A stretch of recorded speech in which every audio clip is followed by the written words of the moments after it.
ಕೋತಿ ಮಾಮ ವಯರವಾಗಿ ಔತಣ ಕೂಟಕ್ಕೆ ಬಂದ. ಕೋತಿ ಮಾಮ ವಯರವಾಗಿ ಔತಣ ಕೂಟಕ್ಕೆ ಬಂದ. ನೀಲಿ ಚುಬ್ಬ ಟೋಪಿ ಬೂಟು ಹಾಕಿ ಜಂಬದಲ್ಲಿದ್ದ.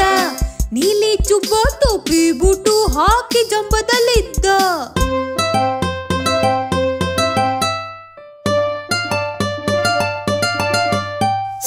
ಸಿಹಿ ನೋಡಿ ನಾಲಿಗೆಯೂರಿ ತಟ್ಟೆಂದು ಹಾಕಿದ ಬಾಯಿಗೆ. ಸಿಹಿ ನೋಡಿ ನಾಲಿಗೆಯೂರಿ ತಟ್ಟೆಂದು ಹಾಕಿದ ಬಾಯಿಗೆ. ಸಿಹಿಯು ಬಹಳ ಬಿಸಿ ಬಿಸಿ ಇತ್ತು, ಸುಟ್ಟು ಹೋಯ್ತು ನಾಲಿಗೆ. ಸಿಹಿಯು ಬಹಳ ಬಿಸಿ ಬಿಸಿ ಇತ್ತು, ಸುಟ್ಟು ಹೋಯ್ತು ನಾಲಿಗೆ.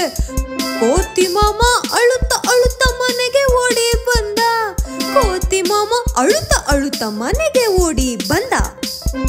ಎಸೆದ ಟೋಪಿ ಎಸೆದ ಬೂಟು ಅಳುತ್ತ ಒಬ್ಬನೇ ಕುಳಿತ.